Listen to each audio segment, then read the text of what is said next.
Hal berharga apa sih yang mau kita lakukan dalam 650.000 jam kehidupan kita? Hi everyone, welcome back to my lens.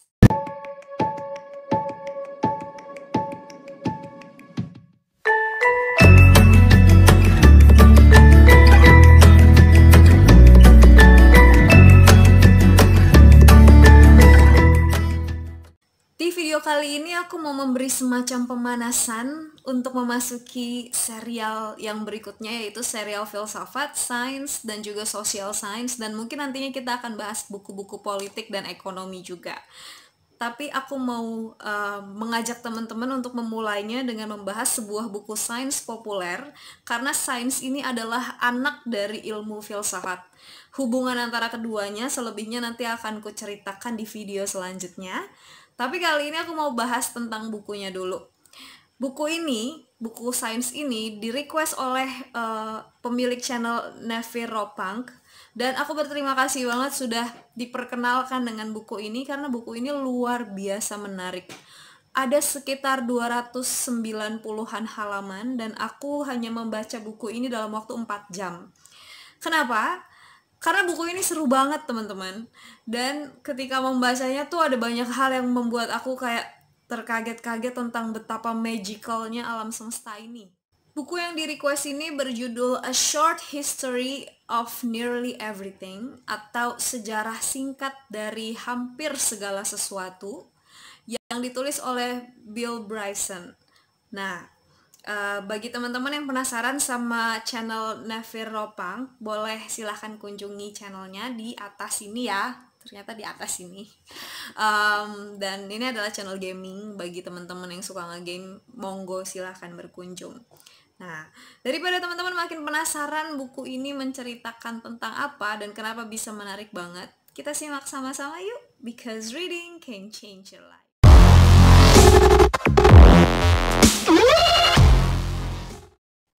Bill Bryson dikenal sebagai seorang penulis buku sains populer yang karya-karyanya berhasil pulling the magic out of science, atau menunjukkan keajaiban-keajaiban ilmu pengetahuan. Begitu kita membaca buku yang diberi judul A Short History of Nearly Everything ini, kita akan segera menyadari bahwa sains itu sama sekali bukan hal yang membosankan, melainkan justru hal-hal yang penuh dengan keajaiban yang tidak terpikirkan oleh kita, atau lebih tepatnya, seringkali terlewatkan untuk kita pikirkan. Ia memulai pemaparannya dengan menyapa pembaca dengan ucapan selamat karena kita ada di sini saat ini. Untuk bisa sampai di sini saat ini, kita semua telah melalui perjalanan yang panjang dan tidak mudah. Kita semua dengan bentuk tubuh dan kemampuan berpikir serta merasa kita saat ini terbentuk dari partikel-partikel kecil atom yang tidak terlihat. Untuk dapat sampai ke titik ini, partikel-partikel atom yang ada dalam tubuh kita itu telah mengalami banyak hal, termasuk harus melibatkan diri dalam ikatan-ikatan yang kompleks dengan atom lain yang berbeda untuk dapat membentuk fungsi yang sempurna. Dan rasanya, melihat betapa sempurnanya tubuh kita berfungsi saat ini, tidak mungkin atom-atom itu hanya mencoba melakukannya sekali. Mereka pasti pernah berupaya melakukannya beberapa kali, sampai akhirnya berhasil membentuk fungsi kehidupan seperti sekarang ini. Lalu, mengapa atom-atom kecil itu rela bersusah-susah melakukannya? Well, tentu saja membentuk sebuah kehidupan tidak memberi keuntungan apa-apa bagi atom-atom itu. Mereka bahkan tidak peduli pada apa yang mereka bentuk. Persisnya, mereka bahkan tidak tahu bahwa mereka ada. Atom-atom ini hanyalah partikel-partikel yang tidak berpikir dan tidak hidup. Namun, dalam periode tertentu kehidupan kita, kehadiran mereka punya maksud, yakni untuk membuat kita menjadi diri kita. Dan itulah yang membuat atom-atom itu begitu ajaib dan istimewa. Mereka membentuk kehidupan. Kabar buruknya, atom-atom ini berubah-ubah dan masa pengabdiannya terhadap kehidupan begitu terbatas. Manusia bahkan hanya memiliki kesempatan hidup sekitar 650.000 jam, dan setelah itu atom-atom yang membentuk kita akan mematikan fungsi diri kita dan terurai. Dan akhirnya membentuk sesuatu yang lain lagi. Wah, ternyata kehidupan kita ini begitu singkat ya. Apalagi kalau kita bandingkan dengan proses yang dilalui setiap partikel atom sampai akhirnya bisa membentuk kehidupan. Jutaan tahun terjadi hanya untuk membentuk 650.000 jam kehidupan seseorang. Lalu, Apa saja yang dilalui oleh partikel-partikel atom yang membentuk diri kita itu selama jutaan tahun sampai kehidupan kita terbentuk? Buku ini memang berisi sejarah singkat tentang terjadinya segala sesuatu, sehingga penulis memberinya judul A Short History of Nearly Everything. Penulis memulai ulasannya dari sejarah terbentuknya alam semesta. Tidak ada yang dapat menjelaskan bagaimana segala sesuatunya bisa ada dari ketiadaan. Semua yang ada sekarang tentu bermula dari suatu keadaan hampa dan tanpa apapun. Dan keadaan itu disebut sebagai singularitas. Alam semesta sendiri telah lama dipercaya terbentuk dari partikel-partikel kecil yang disebut proton. Kapan pembentukan itu terjadi masih menjadi perdebatan. Namun, para kosmolog berpandangan bahwa pembentukan alam semesta telah terjadi sekitar 10 miliar tahun yang lalu atau lebih, yakni jauh sebelum pergerakan cahaya. Setelah alam semesta ini membentuk ruang angkasa, terbentuklah tata surya di mana beberapa planet berputar mengelilingi sebuah bintang dan ada benda-benda kecil lain lagi yang bergerak mengitari tiap-tiap planet. Bumi kita ini letaknya di galaksi Bima Sakti atau Milky Way, dan Bumi adalah planet ketiga yang terdekat dari matahari. Soal ini ada yang menarik loh guys. Beberapa waktu lalu kita sempat meragukan apakah Pluto termasuk planet atau bukan. Ini terjadi karena Pluto pernah ditemukan keluar dari orbitnya dan menurut perhitungan baru akan kembali sekitar 200 tahun lagi. Akan tetapi, sebelum itu, yakni pada tahun 1978, seorang astronom menemukan bahwa Pluto memiliki sebuah bulan yang mengitarinya, dan dengan demikian masih termasuk dalam kategori sebuah planet. Dan bukan hanya itu, bulan yang mengelilingi Pluto adalah bulan terbesar di galaksi kita. Setelah mencoba mengetahui di mana planet Bumi tergantung di antara planet-planet lain di alam semesta, para ilmuwan pada masa lampau mencoba untuk mengetahui luas Bumi, serta bagaimana pergerakan bumi memengaruhi benda-benda yang ada di sekitarnya. Salah satu ilmuwan yang sangat berjasa menemukan banyak prinsip mengenai hukum alam yang berlaku di bumi adalah Isaac Newton. Alexander Pope bahkan mengatakan bahwa alam dan hukum alam tersembunyi dalam kegelapan malam sampai Tuhan berfirman, "Jadilah Newton." Dan semuanya menjadi terang. Newton berhasil menemukan hukum gravitasi dan teori aksi-reaksi yang akhirnya dapat menjelaskan banyak hal terkait pergerakan di alam semesta, mulai dari pasang surut air laut sampai pergerakan planet-planet dan benda lain di sekitar bumi. Kini giliran manusia mencari tahu tentang asal mula terjadinya kehidupan. Dalam proyek-proyek ini, para paleontolog dan geologlah yang banyak mengambil tempat bersama dengan ahli biologi tentunya. Mereka mengumpulkan fosil-fosil serta merekonstruksi bentuk tubuh yang mungkin dimiliki oleh makhluk dengan fosil tersebut. Bahkan dari fosil gigi yang sangat kecil saja, mereka telah dapat memperkirakan periode hidup makhluk yang memiliki fosil itu dan merekonstruksi bentuk tubuhnya. Salah satu paleontolog yang terkenal dengan kemampuannya merekonstruksi tubuh ini adalah Georges Cuvier dari Prancis. Ahli-ahli kimia juga berjasa besar dalam mencari tahu kapan persisnya kehidupan dimulai di bumi. Bumi ini ternyata telah menghabiskan jutaan tahun untuk mempersiapkan diri menyambut makhluk-makhluk hidup yang mendiaminya. Proses pembentukan lautan dan daratan, serta lapisan-lapisan atmosfer di atasnya, merupakan proses saling mengikat yang terjadi pada unsur-unsur kimia pembentuk planet ini. Dan unsur-unsur inilah yang juga membentuk tubuh makhluk hidup dari yang berukuran mikroskopik hingga yang paling besar. Setiap kita terdiri dari unsur seperti air, kalsium, garam, fosfor, dan berbagai unsur lainnya yang membentuk ikatan kompleks. Pada tahun 1953, Stanley Miller melakukan simulasi dengan menggunakan 2 botol. Yang satu berisi air untuk menggambarkan lautan purba, dan yang lain berisi campuran gas metana, amonia, dan hidrogen sulfida untuk menggambarkan atmosfer purba. Lalu ia menghubungkannya dengan penutup karet serta menampilkan percikan-percikan elektrik sebagai kilat. Setelah beberapa hari, air di dalam botol pertama berubah menjadi warna hijau dan kuning dan membentuk asam amino, asam lemak, gula, dan unsur-unsur organik lainnya. Dan ia mengatakan bahwa apabila Tuhan tidak melakukannya sedemikian rupa, ia melewatkan taruhan yang bagus. Maksudnya adalah, ia menduga dengan proses yang kurang lebih seperti itulah Tuhan menghadirkan makhluk hidup di bumi, dan proses pembentukan yang seperti ini dimungkinkan karena pembentukan ikatan-ikatan unsur kimia yang sangat spesifik, hingga bisa membentuk kehidupan tanpa meleset. Lalu makhluk hidup apakah yang menjadi penghuni pertama di bumi ini? Yap, bakteri. Bakteri adalah makhluk paling purba dan paling banyak yang tinggal di bumi. Mereka ada di mana-mana, bahkan di dalam tubuh kita. Ada ratusan ribu bakteri yang menempel di 1 cm persegi kulit kita, dan ada triliunan di dalam tubuh kita.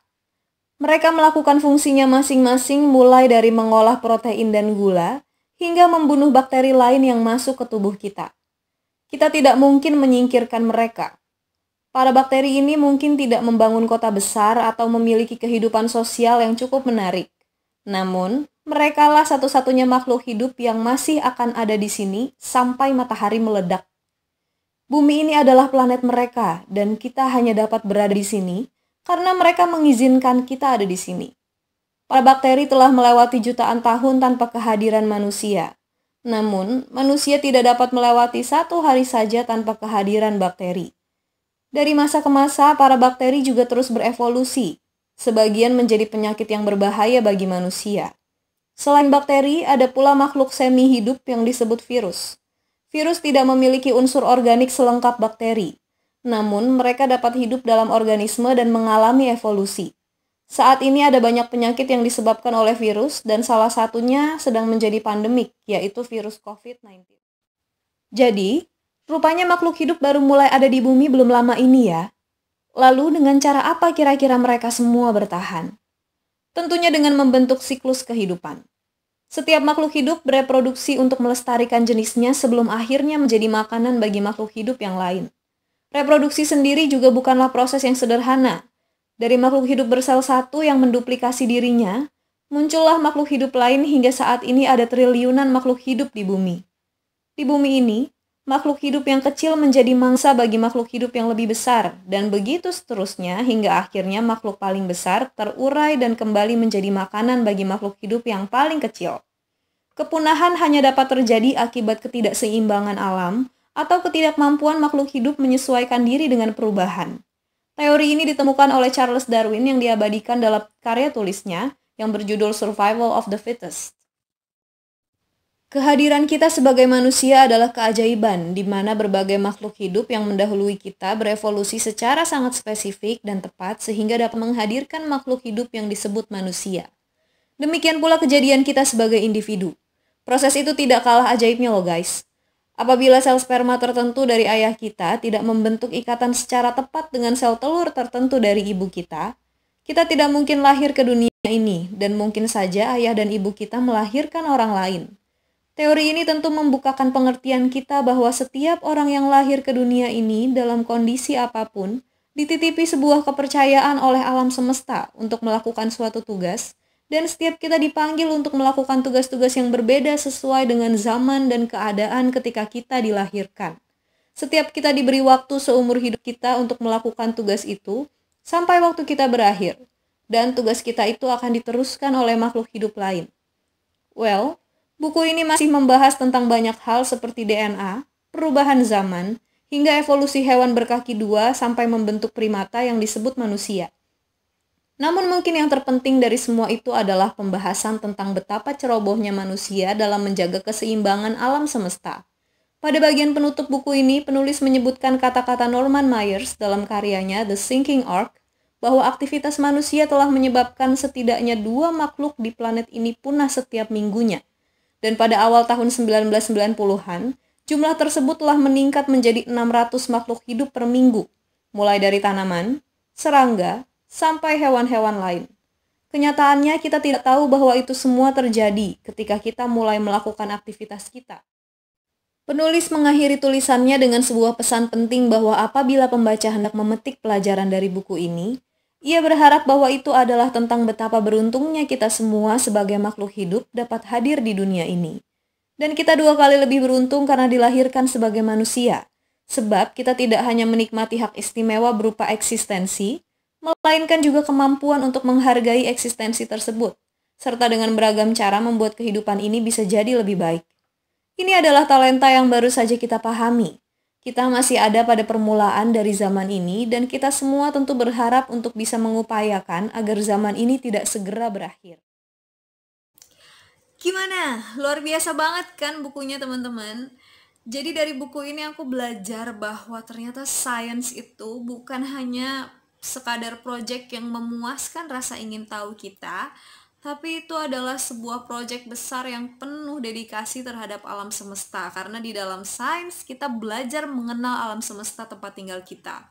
Dan di masa lalu ada banyak juga loh peneliti yang menghabiskan harta keluarganya untuk proyek-proyek penelitian mereka. Karena peneliti-peneliti zaman dulu itu kebanyakan dari golongan aristokrat dan hanya orang kaya yang bisa menempuh pendidikan sampai jadi ilmuwan.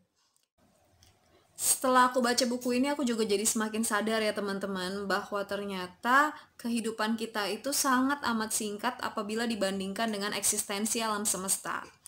Jadi, pertanyaan besarnya buat kita adalah, hal berharga apa sih yang mau kita lakukan dalam 650.000 jam kehidupan kita?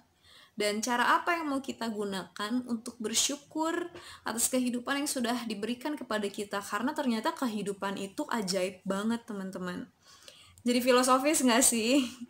Seperti yang sudah aku bilang di awal, sains memang anak dari ilmu filsafat ya teman-teman. Jadi pasti keduanya masih punya interconnectivity.